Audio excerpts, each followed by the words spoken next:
Welcome to lecture number 7 of General English MNS CBT Preparation 2026। और आज का हमारा टॉपिक है डिटर्मिनर्स। ये एक बहुत ही इंपॉर्टेंट टॉपिक है आपके सीबीटी पॉइंट ऑफ व्यू से। एंड इसमें से एक क्वेश्चन तो हम लोग एक्सपेक्ट कर सकते हैं हमारे सीबीटी एग्जाम में। तो चलो इसको छोटे से सेशन में एकदम कंसाइज तरीके से समझ के इसके क्वेश्चन प्रैक्टिस करके इस लेक्चर को फिनिश करते हैं एंड फिर आगे बढ़ते हैं। पहले स्टार्ट करते हैं। सबसे पहले हम डिटर्मिनर्स के बारे में पढ़ रहे हैं, तो क्या हमें डिटर्मिनर्स की बेसिक डेफिनेशन पता है? क्या हमें ये पता है कि डिटर्मिनर्स आखिर होते क्या है? तो determiners are the words placed before a noun. Noun से पहले जो शब्द लगते हैं उनको हम बोलते हैं determiner. To clarify what the noun refers to. देखो, डिटर्मिनर शब्द को तुम तोड़ के जब समझने की कोशिश करोगे तो तुम्हें एक एक चीज समझ आएगी। डिटर्मिनर मतलब डिटरमाइन करना किसी चीज को, किसी चीज को समझना, किसी चीज को एनालाइज करना, एक तरीके से उसको हम डिटर्मिनर्स कहते हैं। तो डिटर्मिनर्स ऐसे वर्ड है जो आपके नाउन से पहले प्लेस किए जाते हैं ताकि हमें क्लैरिफाई हो जाए कि हम नाउन में किस चीज के बारे में बात कर रहे हैं। वो क्या करते हैं? स्पेसिफाई करते हैं, आइडेंटिफाई करते हैं और क्वांटिफाई करते हैं हमारी नाउन को। क्या क्या करते हैं? स्पेसिफाई करते हैं, आइडेंटिफाई करते हैं और क्वांटिफाई करते हैं हमारी नाउन को। स्ट्रक्चर क्या होता है? डिटर्मिनर लगेंगे, फिर तुम्हारा एडजेक्टिव मतलब किसी चीज का विशेषता बताने वाले शब्द, जैसे she is very beautiful, I am teaching here, ऐसे शब्द जो आते हैं आपके विशेषता बताते हैं किसी इंसान की, उसे हम एडजेक्टिव कहते हैं। एंड उसके बाद आपकी लगेगी नाउन, मतलब पहले डिटर्मिनर, उसके बाद एडजेक्टिव और उसके बाद नाउन। एग्जाम्पल से समझो।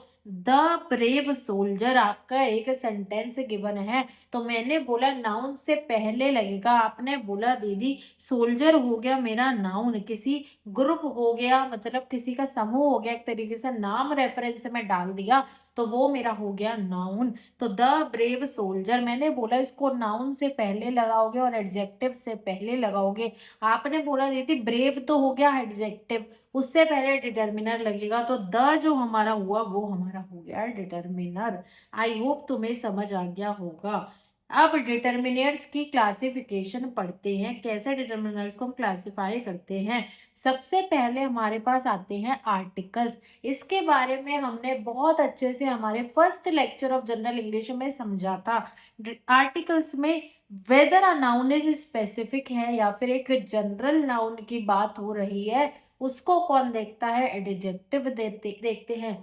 तीन टाइप के एडजेक्टिव होते हैं, पहला आपका ए, दूसरा आपका एन और तीसरा आपका the. A an and the इन दो कैटेगरी में डिवाइड कर दिया एडजेक्टिव को। एक होता है हमारे पास इनडेफिनेट आर्टिकल्स, सॉरी आर्टिकल्स को हमने दो कैटेगरी में डिवाइड कर दिया। पहला होता है हमारे पास इनडेफिनेट आर्टिकल और दूसरा होता है डेफिनेट आर्टिकल।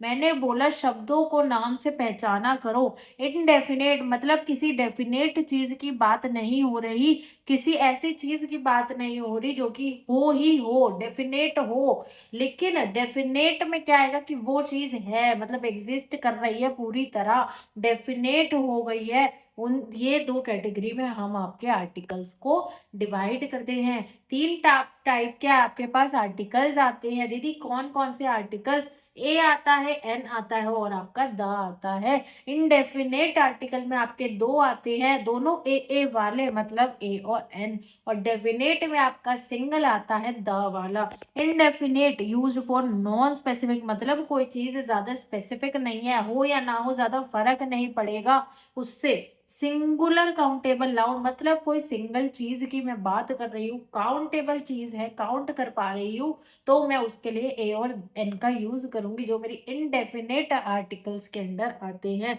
ए used before consonant sound, consonant sound के पहले यूज होगा। आ डॉक्टर, आ यूनिवर्सिटी, इसका मैंने एग्जाम्पल आपको बताया भी था। आप बोलोगे दीदी ये तो वॉवल हो गया, U A E I O you, मैंने कहा ठीक है वॉवल तो होता है, आपने सही बताया, लेकिन मैंने बोला साउंड पे जाओ, आप इसको जब प्रोनाउंस करोगे तो ये यूनिवर्सिटी की तरह आएगा। तो ये वाई की साउंड आ गई, तो इसलिए हम इसके आगे ए यूज करेंगे।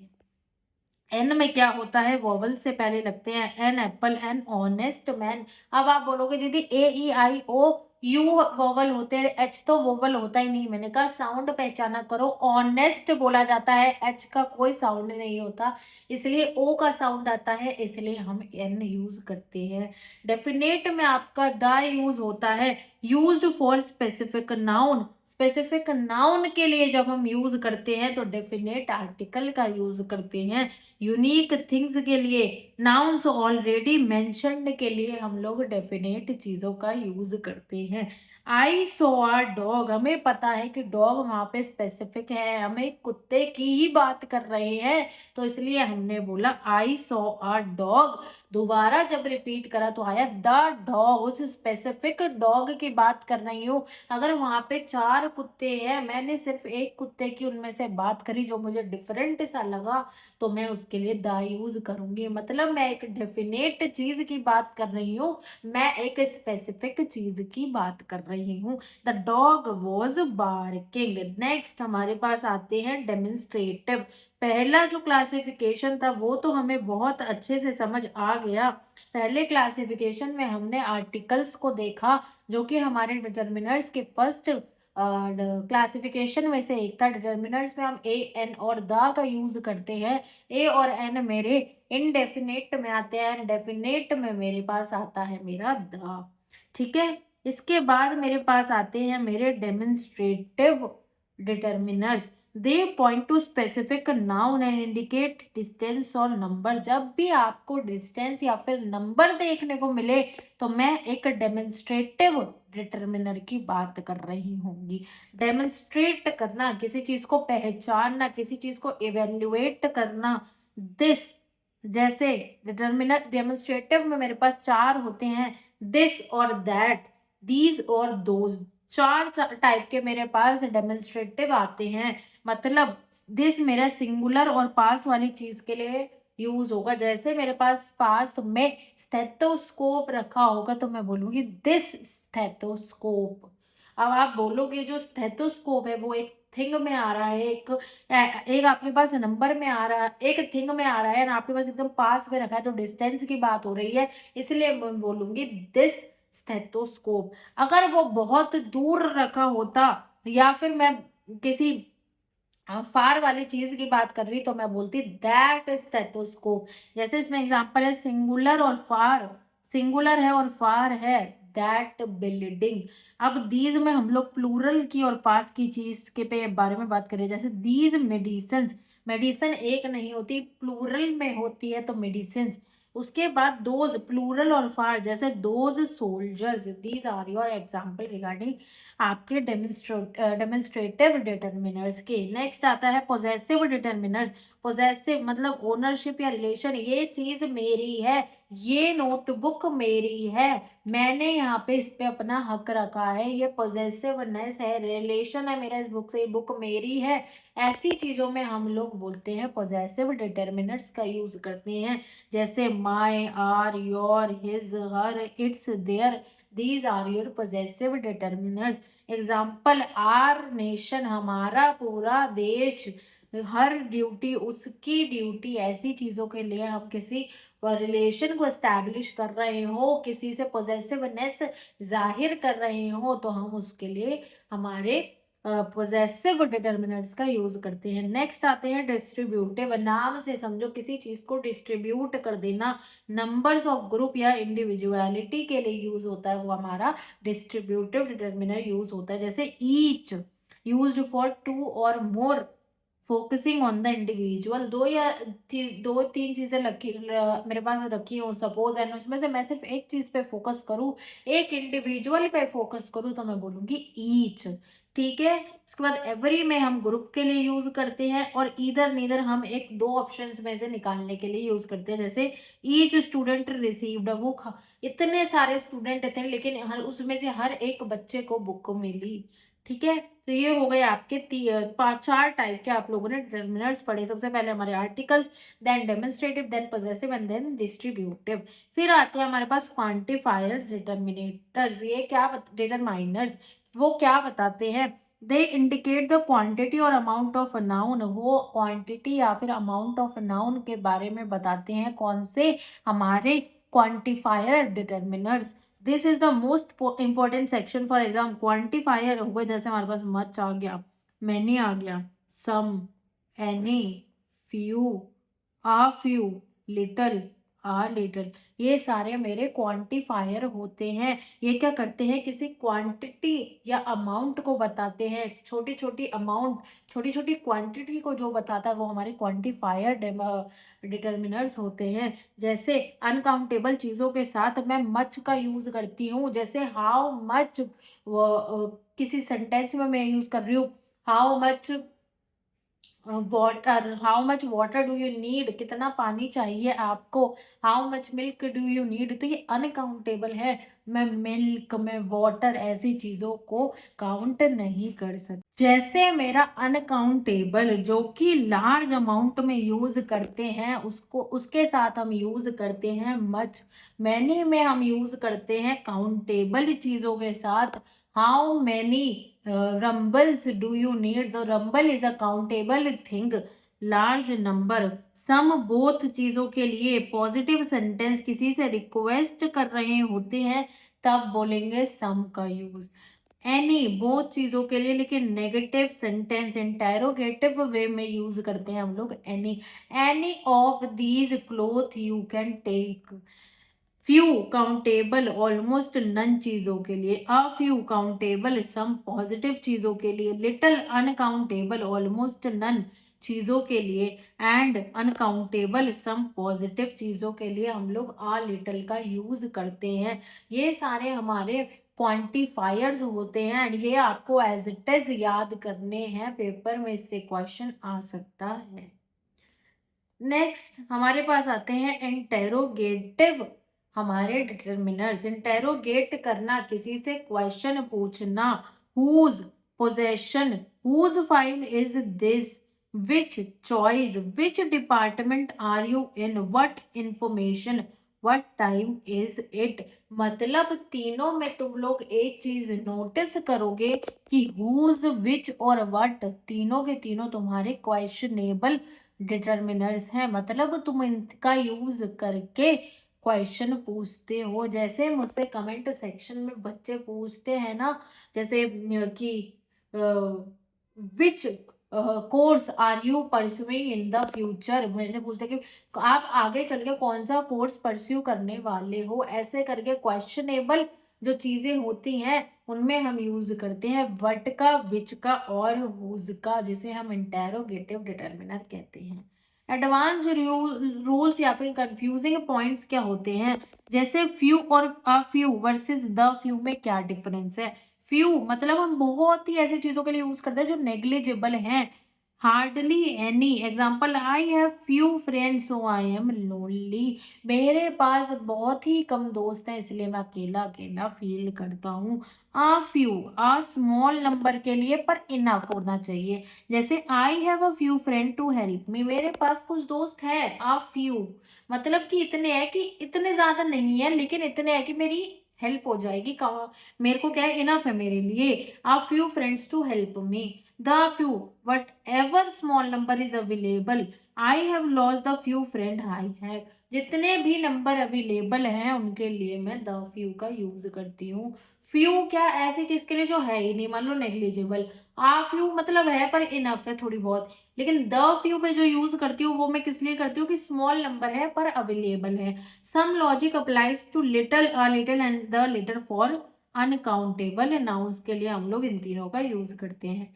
Each and every, each can be use as a pronoun और a determiner, it is use for limited या डेफिनेट नंबर के लिए हम लोग ईच का यूज करते हैं। एवरी का यूज हम कब करते हैं? Only a determiner, it is use for indefinite और लार्ज नंबर के सिर्फ और सिर्फ कौन सा एवरी यूज होता है जो कि एक डिटर्मिनर है, जो कि किसके लिए यूज होता है? आपका इनडेफिनेट और लार्ज नंबर के लिए सिर्फ और सिर्फ एवरी यूज होता है। Some is use as affirmative sentence, example I have some water. Any is use in negative और interrogative sentence, I don't have any water, do you have any water, questionable plus negative way हो गया। इसके अलावा exception है, सम को हम offering या request में भी यूज कर सकते हैं। Would you like some tea, ठीक है, ऑफरिंग या रिक्वेस्ट में। Elder older versus next nearest. Elder eldest मतलब use only for family members, older oldest used for people outside the family and for things। nearest distance में हो गया। And next आपका refer to the position या फिर sequence में हम use करते हैं। डिटर्मिनर चेकलिस्ट कौन सी है? When teaching emphasize these 4 check points for every sentence. Countability is the noun countable और अनकाउंटेबल। काउंटेबल काउंटेबिलिटी क्या चेक करेगी कि आपके पास जो चीज है वो काउंटेबल है या आपके पास जो चीज है वो अनकाउंटेबल है। क्या उस चीज को आप गिन सकते हो या आप उस चीज को नहीं गिन सकते। नंबर सिंगुलर और प्लूरल देखेगा। स्पेसिफिक और जनरल मतलब कि मेरे पास एक ही ये वाला क्या है, मैं इसको पेपर पे रखती हूँ तो पेपर आगे नहीं जाता, उड़ता नहीं है, तो मेरे पास सिर्फ और सिर्फ एक ही ये है, तो मैं स्पेसिफिकली इसकी बात कर रही हूँ। जनरल तो कितने भी हो कोई फर्क नहीं पड़ता। पर्टिकुलर थिंग और एनीथिंग। टोन, मैं किस टोन में तुम्हें पढ़ा रही हूँ, क्या तुम्हें मेरे पढ़ाने का टोन पॉजिटिव लग रहा है, नेगेटिव लग रहा है या फिर क्वेश्चनेबल लग रहा है, ये टोन हो गई। तो चेकलिस्ट हो गई ये तुम्हारी डिटर्मिनर्स की। अब हम क्वेश्चन प्रैक्टिस देखेंगे। सबसे पहला जो क्वेश्चन आएगा वो तुम्हारा आएगा देयर इजंट। अब तुम यहाँ पे एक चीज गौर करोगे, दीदी यहाँ पे इजंट नेगेटिव वे में मैं किसी से बात कर रही हूँ और मिल्क जो कि एक अनकाउंटेबल चीज है उसके साथ मैं एनी का यूज करूंगी। Second, dash knowledge is a dangerous thing. तुम बोलोगे कि नॉलेज की बात हो रही है लेकिन हमें ये नहीं पता, knowledge is an uncountable thing, तो मैं इसके लिए अ लिटल यूज करूंगी। हमने पीछे देखा था अनकाउंटेबल चीजों को के लिए हम लोग लिटल, अ लिटल या फिर द लिटल नॉलेज का यूज करते हैं। तो इसका जो आंसर आएगा वो आएगा अ लिटल नॉलेज। पहली बात तो यहाँ पे जो है वो के है जो कि एक कॉन्सोनेंट है एंड कॉन्सोनेंट के साथ आपका ए का यूज होता है और इसमें आपका डेफिनेट के बारे में कोई बात नहीं है। इनडेफिनेट हमें ये नहीं पता कितनी नॉलेज है, क्या नॉलेज है, ऐसे करके, तो इसीलिए हमारे पास अ लिटल का यूज होगा। Dash of the two candidates were selected मतलब कि इसमें जो आपका आंसर आएगा each of the two candidates भी आ सकता है कि दोनों को दोनों सेलेक्ट कर लिया या फिर नीदर भी आ सकता है, दोनों में से किसी को सेलेक्ट नहीं किया। I have dash books on nursing then you. I have fewer books, यहाँ पे क्या है काउंटेबल कंपैरिजन का यूज हो रहा है, बुक्स का कंपैरिजन किया जा रहा है, तुम्हारे पास कितनी मेरे पास कितनी, इसलिए हम फ्यूअर का यूज करेंगे। Next, can you lend me dash money, क्या तुम मुझे कुछ मनी दे सकते हो, तो can you lend me some money request की जा रही है, इंटेरोगेटिव वे में क्वेश्चन पूछा जा रहा है, तो इसके लिए मैं सम का यूज करूंगी, रिक्वेस्ट का यूज करूंगी। ठीक है, तो ये थे तुम्हारे अ, हमने 5 क्वेश्चन भी डिस्कस कर लिए, इसमें आंसर्स भी इंक्लूडेड थे आपके, वो मैं हाइड करना भूल गई थी गलती से। चलो कोई बात नहीं, लेकिन हमें आंसर से ये भी पता चल गया कि इसमें किस टाइप का पूछा जा रहा है, आपको और एक्सप्लेनेशन क्लियर होगी। बाकी क्वेश्चंस की आप लोग टेंशन मत लेना, वो मैं और वर्कशीट के थ्रू आपको दे दूंगी, आप लोग आराम से सॉल्व कर सकते हो, कोई इशू नहीं है। एंड जब हम टॉप 100 क्वेश्चन की प्रैक्टिस करेंगे तब भी आपके पास सफिशियंट नंबर ऑफ क्वेश्चन होते हैं प्रैक्टिस करने के लिए। तो ये था हमारा डिटर्मिनेंट्स का पूरा सेशन है एंड हमने आज अपना जनरल इंग्लिश का लेक्चर नंबर 7 भी कंप्लीट कर लिया है। अब हम और लेक्चर्स की तरफ नेक्स्ट सेशन में देखेंगे। एंड आपको कोई भी डाउट हो डिटर्मिनेंट से रिलेटेड, आपको कोई टॉपिक समझ ना आया हो तो आप मुझसे कमेंट सेक्शन में पूछ सकते हो।